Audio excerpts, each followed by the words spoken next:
शान्ताकारं भुजगशयनं पद्मनाभं सुरेशं विश्वधारं गगनसदृशं मेघवर्णं शुभांगं लक्ष्मीकान्तं कमलनयनं योगिर्विध्यानि निगम्यं वन्दे विष्णु भवभयहरणं सर्वलोकैकनाथं वन्दे विष्णु भवभयहरणं सर्वलोकैकनाथं। हरे कृष्णा, राधे राधे। आज है भाद्रपद मास कृष्ण पक्ष की अजय एकादशी का व्रत। आज आप सभी सुनेंगे अजय एकादशी व्रत की कथा। भाद्रपद माह के कृष्ण पक्ष की एकादशी को अजय एकादशी के नाम से जाना जाता है। अजय एकादशी पर व्रत रखने और भगवान विष्णु की भक्ति करने से जीवन से सभी पाप नष्ट हो जाते हैं और मोक्ष की प्राप्ति होती है। धार्मिक मान्यताओं के अनुसार जो भी श्रद्धालु भगवान विष्णु के ऋषि के स्वरूप की उपासना करते हैं उसे मृत्यु के बाद विष्णु लोक मिलता है।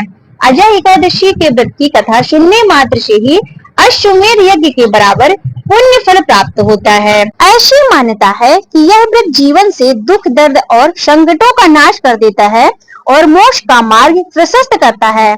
अजय एकादशी का पालन करने से मनुष्य को पिछले जन्म के पापों से भी मुक्ति मिलती है। इस व्रत को रखने से जीवन में सकारात्मक आती है और अनेक कठिनाइयों पर विजय प्राप्त होती है। अजय एकादशी के दिन भगवान विष्णु को दक्षिणावर्ती शंख से गाय के दूध से अभिषेक करें। ऐसा करने से जगत के पालनहार भगवान विष्णु की कृपा हमेशा बनी रहती है। अब आइए बड़े ही श्रद्धा और भाव के साथ अजय एकादशी व्रत की कथा का श्रवण करें। भाद्रपद कृष्ण एकादशी कथा के अनुसार प्राचीन काल में हरिश्चंद्र नामक एक चक्रवर्ती राजा राज्य करता था।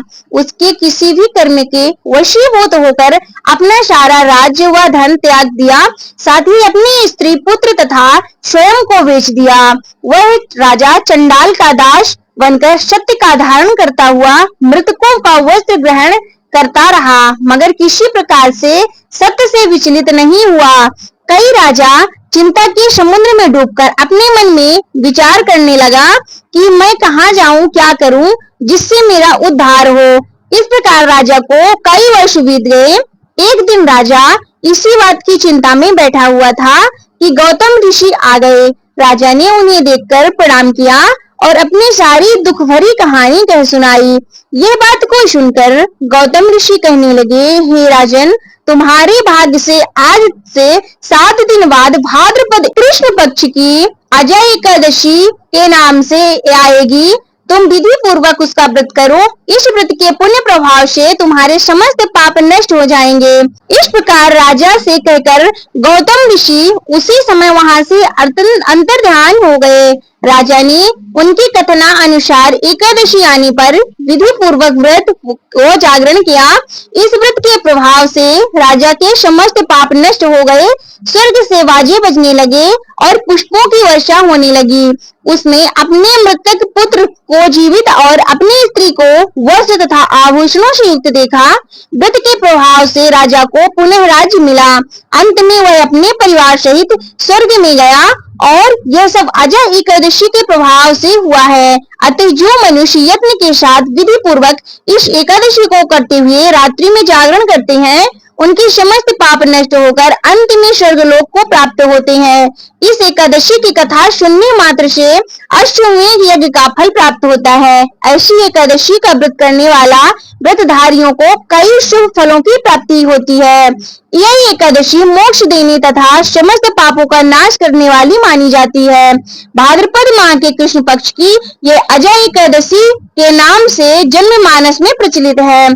ये एकादशी का व्रत करने वाले को सूर्योदय से पूर्व जागकर स्नान आदि से निवृत्त होकर साफ सुथरे वस्त्र धारण करना चाहिए। फिर पूजा स्थल की साफ सफाई करने के पश्चात ही श्री हरि नारायण विष्णु एवं माता लक्ष्मी की पूजा करनी चाहिए। भाद्रपद माह के कृष्ण पक्ष की ये एकादशी समस्त पापों का नाश करने वाली एवं अश्वमेध फल देने वाली मानी जाती है।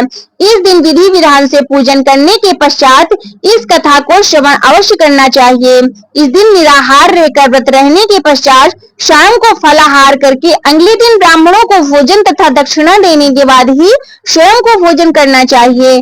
धार्मिक मान्यताओं के अनुसार एकादशी का व्रत उपवास तथा पूरे मनोभाव से पूजन करने वाला व्यक्ति सभी सुखों को भोगकर अंत में विष्णु लोक को जाता है। ओम नमो नारायण।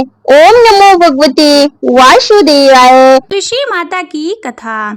तुलसी माता से जुड़ी हुई एक कथा बहुत ही प्रचलित है। श्रीमद् देवी भागवत पुराण में इसका अवतरण की दिव्य लीला कथा भी बताई गई है।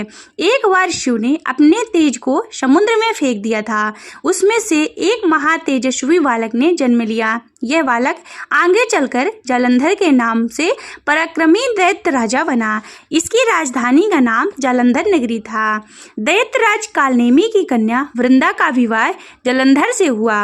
जालंधर महाराक्षस था। अपनी सत्ता के मद से चूर उसने माता लक्ष्मी को पाने की कामना से युद्ध किया, परंतु समुद्र से उत्पन्न होने के कारण माता लक्ष्मी ने उसे अपना भाई के रूप में स्वीकार किया। यहाँ से पराजित होकर वह देवी पार्वती को पाने की लालसा से कैलाश पर्वत पर गया। भगवान देवाधिदेव शिव का भी यह रूप धरकर माता पार्वती के समीप गया, परंतु माँ ने अपने योग बल से उसे तुरंत पहचान लिया तथा वहां से अंतर्ध्यान हो गईं। देवी पार्वती ने क्रुद्ध होकर सारा वृत्तांत भगवान विष्णु को सुनाया।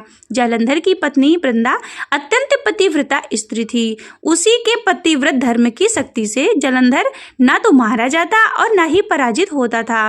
इसलिए जालंधर का नाश करने के लिए वृंदा के पतिव्रत धर्म को भंग करना भी बहुत जरूरी था। इस कारण भगवान विष्णु ऋषि का वेश धारण कर वन में जा पहुंचे, जहां वृंदा अकेली भ्रमण कर रही थी। भगवान के साथ दो मायावी राक्षस भी थे, जिन्हें देखकर वृंदा भयभीत हो गई। ऋषि ने वृंदा के सामने पल में दोनों को भस्म कर दिया। इनकी शक्ति देखकर वृंदा ने कैलाश पर्वत पर महादेव के साथ युद्ध कर रहे अपने पति जालंधर के बारे में पूछा। ऋषि ने अपनी माया से दो वानर प्रकट किए। एक वानर के हाथ में जालंधर का सिर था तथा दूसरे हाथ में धड़ था। अपने पति की यह दशा को देखकर वृंदा मूर्छित होकर गिर पड़ी। होश आने के बाद उन्होंने इस ऋषि रूपी भगवान से विनती की कि वह उसके पति को जीवित करें। भगवान ने अपनी माया से पुनः जालंधर का सिर धड़ पे जोड़ दिया, परंतु स्वयं भी वह उसी शरीर में प्रवेश कर गए। वृंदा को इस छल का जरा भी आभास न हुआ। जालंधर बने भगवान के साथ वृंदा पतिव्रत का व्यवहार करने लगी, जिससे उसका सात्वित्व भंग हो गया। ऐसा होते ही वृंदा का पति जालंधर युद्ध में हार गया। इसी सारी लीला पर जब वृंदा को पता चला तो उसने क्रुद्ध होकर भगवान विष्णु को शीला होने का शाप दे दिया तथा स्वयं भी सती हो गई। जब वृंदा भस्म हुई, वहां तुलसी का पौधा उगा। भगवान विष्णु ने वृंदा से कहा कि हे वृंदा, तुम अपने सतीत्व के कारण मुझे लक्ष्मी से भी अधिक प्रिय हो। अब तुम तुलसी के रूप में सदा मेरे साथ रहोगी। जो मनुष्य भी मेरे शालिग्राम रूप के साथ तुलसी का विवाह करेगा, उसे इस लोक से और परलोक में विपुल यश प्राप्त होगा। जिस घर में तुलसी होती है, वहां यम के दूत भी असमय नहीं आ सकते। गंगा व नर्मदा के जल में भी स्नान तथा तुलसी का पूजन बराबर माना गया है। चाहे मनुष्य कितना भी पापी क्यों न हो, मृत्यु के समय जिसके प्राण मंजरी सहित तुलसी और गंगा जल से मुख में रखकर निकल जाते हैं, वह पापों से मुक्त होकर वैकुंठ धाम को प्राप्त होता है। जो मनुष्य तुलसी व आंवले की छाया में अपने पितरों का श्राद्ध करता है, उसके पितृ मोक्ष को प्राप्त हो जाते हैं। बोलो तुलसी माता की जय। हरे कृष्णा। ओम जय जगदीश हरे, स्वामी जय जगदीश हरे। भक्ति जनों के संकट नाश, जनों के संकट क्षण में दूर करे। ओम जय जगदीश हरे। जो ध्यावे फल पावे, दुख विनशे मन का। स्वामी दुख विनशे मन का। सुख संपत्ति घरे आवे, सुख संपत्ति घरे आवे। कष्ट मिटे तनिका। ओम जय जगदीश हरे।